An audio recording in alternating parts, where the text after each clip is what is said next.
ومنهم من يستمع إليك حتى إذا خرجوا من عندك قالوا للذين أوتوا العلم ماذا قال آنفا أولئك الذين طبع الله على قلوبهم واتبعوا أهواءهم. إن الحمد لله نحمده ونستعينه ونستغفره ونستهديه ونتوب إليه ونعوذ بالله من شرور أنفسنا وسيئات أعمالنا من يهده الله فلا مضل له ومن يضلله فلن تجد له وليا مرشدا أشهد أن لا إله إلا الله وحده لا شريك له وأشهد أن محمدا عبده ورسوله لا نبي بعده اللهم صل وسلم وبارك وزد وعنعم على هذا النبي الكريم وعلى آله وأصحابه والتابعين. قال الله تعالى في محكم تنزيله وهو أصدق القائلين أعوذ بالله من الشيطان الرجيم يا أيها الذين آمنوا اتقوا الله ولتنظر نفس ما قدمت لغد واتقوا الله إن الله خبير بما تعملون. أما بعد إخوة الإيمان أعزني الله وإياkum. Syukur alhamdulillah atas nikmat yang Allah berikan kepada kita sampai hari ini. Walaupun kita sadar dan kita akui betapa tidak berbanding lurusnya antara rasa syukur yang kita persembahkan kepada Allah dengan nikmat yang Allah berikan kepada kita. Salawat beriring salam semoga selalu dan senantiasa Allah limpah curahkan kepada Nabi Muhammad sallallahu alaihi wasallam, kepada keluarganya, sahabatnya dan tentu umat yang istiqamah dalam mengamal sunnahnya. Jamaah yang dimuliakan Allah Jalla wa Ala, dari atas mimbar yang mulia ini kembali diingatkan, ditazkirahkan pentingnya takwa. Karena takwa inilah yang membuat umat terdahulu berjaya. Dengan ketakwaan inilah mereka menjadi sebaik-baiknya generasi. Radhiyallahu anhum wa radu'an. Generasi yang Allah ridha kepada mereka dan mereka pun ridha kepada Allah Jalla wa Ala. Ikhwati billah azani Allah wa iyyakum. Jika kita membaca Al-Quran, maka kita temukan banyak sekali ayat-ayat yang menyinggung, bahkan berinteraksi langsung dengan menggunakan wa fi dzalika, dan hal-hal yang demikian itu, dan dalam perkara itu Allah Subhanahu wa taala katakan dengan redaksi begitu. Dan di belakangnya ada ulil albab, di belakangnya ada kalimat ulil absar. Allah juga mengatakan afala ta'qilun, afala tubsirun. Ini semua adalah merupakan bagian dan jadi titik yang sangat jelas bahwa agama ini untuk orang-orang yang berakal. Agama ini untuk orang-orang yang berfikir. Agama ini untuk mereka yang memaksimalkan otak dan hatinya untuk menerima kebenaran. Karenanya wajar kalau kemudian Rasulullah SAW juga menggunakan banyak sekali redaksi dalam hadisnya, orang yang cerdas adalah yang begini dan begitu. Nah, ikhwati billah azani Allah wa iyyakum. Cerdas menurut Allah dan Rasulnya, menurut syariat ini, bukan dengan sekedar angka-angka yang lahir dari sebuah alat tes dan alat uji dalam IQ yang ditemukan oleh seseorang. Bukan. Betapapun tingginya nilai itu, jika ia tidak menghamba kepada Allah, maka sejatinya dia adalah orang yang jahil. Bukankah gelaran Abu Jahal disematkan karena kejahilannya? Padahal dia bergelar Abul Hakam. Karena para ulama mengatakan ada 4 ciri orang-orang yang disebut dengan al-uqala, orang-orang yang cerdas. Al-uqala'u arba'ah. Kata para ulama, 4 orang yang berakal. Pembatasan dengan 4 orang ini adalah pasti based on dalil, merujuk kepada Al-Quran dan hadis atau sunnah Rasulullah SAW. Siapa 4 orang ini? Para ulama mengatakan man taraka dunya qabla an tatrukahu. Yang pertama adalah mereka yang berhasil meninggalkan dunia sebelum dunia meninggalkan mereka. Apa maknanya? Bukan berarti lantas sekarang masih hidup buru-buru dia meninggal dunia. Kendati memang para ulama ada yang berpendapat jika baginya hidup ini tidak lebih baik, maka berdoa untuk meninggal sesuai dengan hadis Rasul sallallahu alaihi wasallam, wa in kanatil wafatu khairan li fatawaffani, jika wafat lebih baik untukku maka wafatkan aku. Tapi itu Rasul sallallahu alaihi wasallam katakan, fa in kana la budda minhu, jika kondisinya adalah seperti orang yang sedang sakit dan rasanya tidak kunjung sembuh dan kematian adalah lebih baik baginya, maka doa ini berhak dia panjatkan. Tapi maksud bait yang pertama tadi, antatruka dunya, man taraka dunya qabla an tatrukahu, dia tinggalkan dunia sebelum dunia yang meninggalkan dia. Mengapa demikian? Karena orang yang berhasil meninggalkan dunia sebelum dunia meninggalkannya adalah orang yang cerdas. Dia tahu sebanyak apapun dunia, sekuat apapun dia mengejarnya, dunia pasti akan meninggalkannya. Irtahalatid dunya mudbiratan, dunia akan terus bergerak meninggalkannya.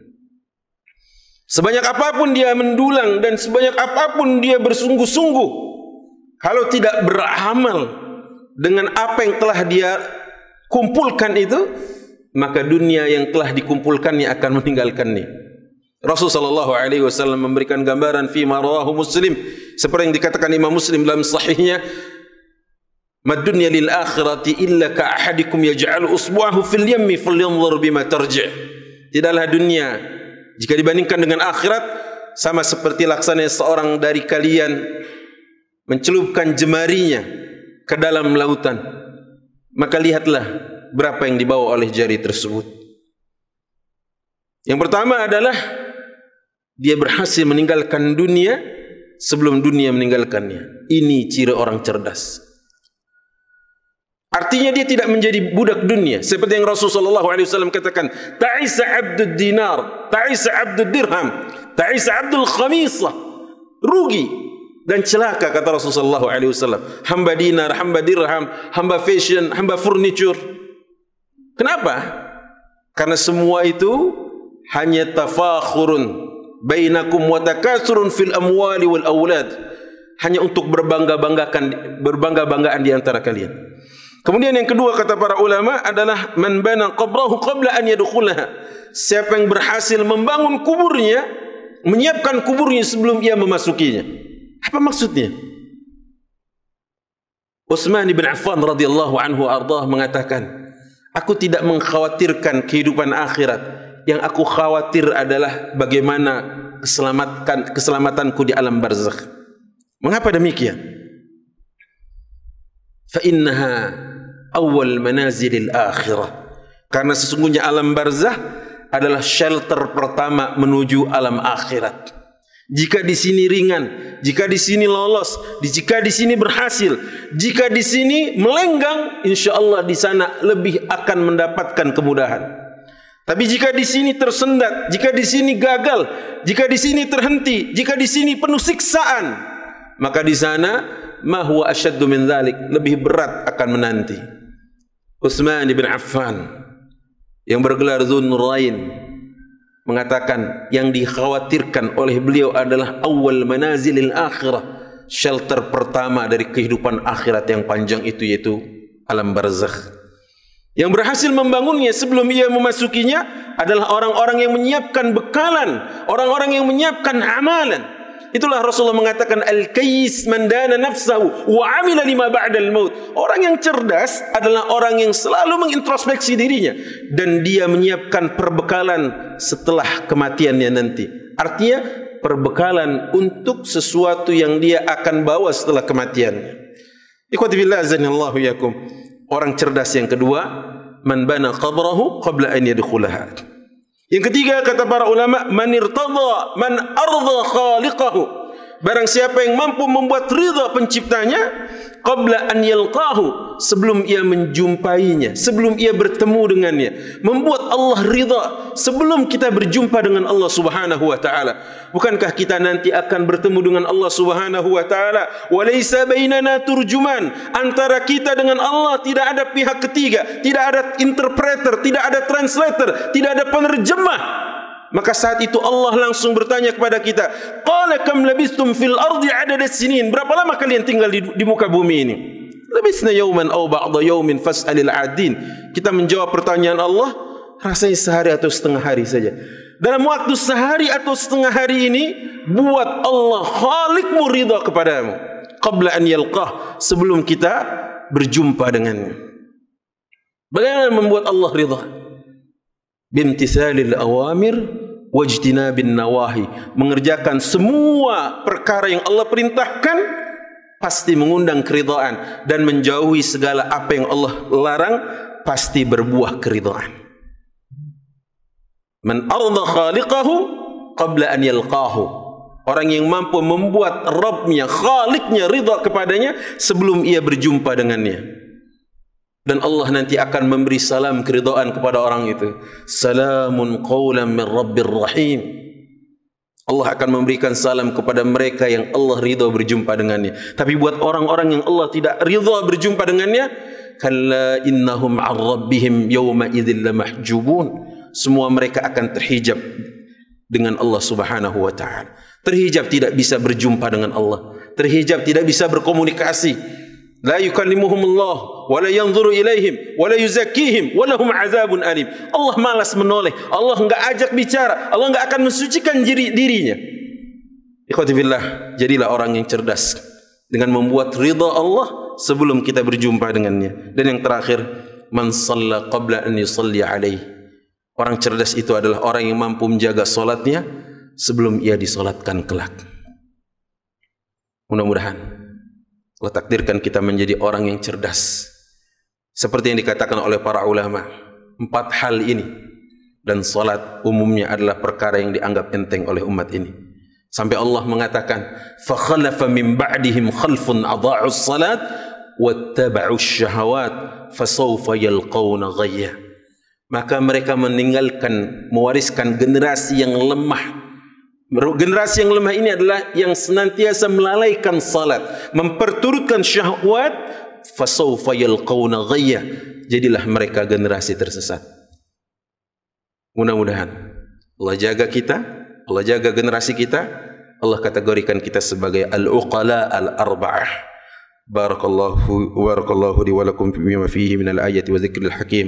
Aqulu qawli hadza wa astaghfirullah li wa lakum wa li sa'iril muslimina wal muslimat min kulli dhanbin wa khati'ah fastaghfiru innahu wal ghafurur rahim.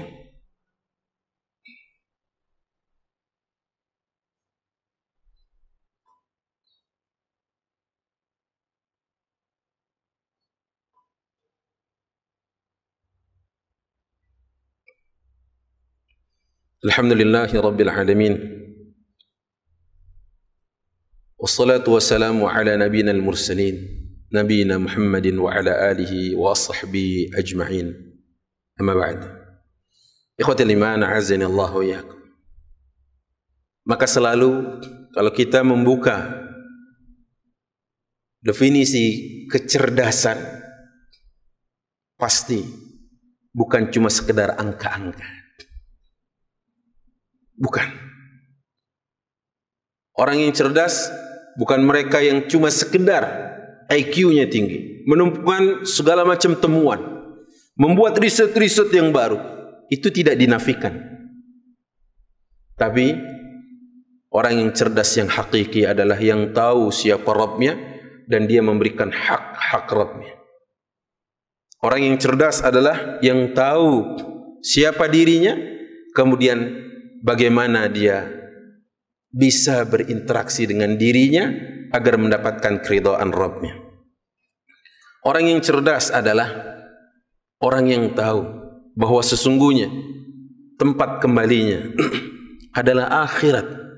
Maka dia menjadikan dunia ini hanya sebagai mi'bar, jembatan dan jalan untuk menuju kepada alam keabadian. Orang yang cerdas adalah orang yang tahu tatkala Allah memberikan kesempatan kepadanya sehari minimal 5 kali untuk berinteraksi langsung dengan Rabbnya, maka dia tidak pernah menyia-nyiakan kesempatan itu.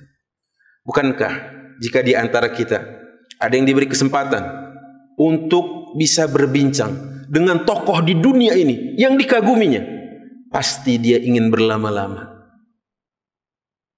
Tengok bagaimana Nabi Musa menjawab pertanyaan yang Allah tahu sebenarnya apa yang sedang ada pada tangan Musa alaihi salam. Wa ma tilka biyaminika ya Musa? Apa yang ada di tangan kananmu hai Musa? Nabi Musa tidak mau menyia-nyiakan dengan hanya menjawab sekedarnya saja. Qala hiya 'asaya atawakka'u 'alaiha wa ahussu biha 'ala ghanami wa liya fiha ma'arib ukhra. Ya Allah, ini tongkatku. Dengan menjawab seperti itu, atau dia tidak jawab, Allah pun tahu itu tongkat. Tapi Nabi Musa dalam hal ini diberikan kesempatan oleh Allah untuk berbincang langsung, dan beliau tidak membuang-buang kesempatan itu. Qala hiya 'asaya, ini tongkatku ya Allah. Atawakka'u 'alaiha wa ahussu biha 'ala ghanami wa liya fiha ma'arib ukhra. Dengan tongkatku ini aku menopang tubuhku dan aku berjalan dengannya. Aku bisa mengais ranting-ranting yang tinggi yang aku berikan kepada hewan ternakku, dan dengannya aku menggiring domba-domba atau kambing-kambing peliharaanku. Lihat, tidak dia buang kesempatan emas ini tatkala Allah mengajaknya bicara. Allah memanggilmu dan memanggilku 5 waktu dalam sehari semalam untuk bisa berinteraksi langsung. Jadilah orang cerdas yang tidak membuang-buang kesempatan itu, karena ini kesempatan mahal. Inna Allah wa malaikatahu yusalluna ala nabi ya ayyuhalladzina amanu sallu alaihi wa sallimu taslima. Allahumma salli wa sallim wa barik wa zid wa an'im ala hadha an-nabiyil karim wa ala alihi wa ashabihi wa tabi'in. Allahumma ighfir lil muslimina wal muslimat wal mu'minina wal mu'minat al ahya'i minhum wal amwat innaka sami'un qaribun mujibu da'awat فيا قاضي الحاجات. اللهم اغفر لنا ولوالدينا وارحمهم كما ربونا صغارا. اللهم لا تدع لنا في مقامنا هذا ذنبا إلا غفرته ولا هما إلا فرجته ولا دينا إلا قضيته ولا مريضا إلا شفيته ولا امتحانا إلا نجحته ولا عيبا إلا سترته ولا ضالا إلا هديته ولا فقيرا إلا أغنيته ولا معسرا إلا يسرته ولا حاجة من حوائج الدنيا والآخرة هي لك الرضا ولنا فيها الصلاح إلا قضيتها يا أرحم الراحمين. عباد الله إن الله يأمر بالعدل والإحسان وإيتاء ذي القربى وينهى عن الفحشاء والمنكر والبغي يعظكم لعلكم تذكرون فاذكروا الله يذكركم واشكروه على نعمه يزدكم ولذكر الله أكبر والله يعلم ما تصنعون. والذين اهتدوا زادهم هدى وآتاهم تقواهم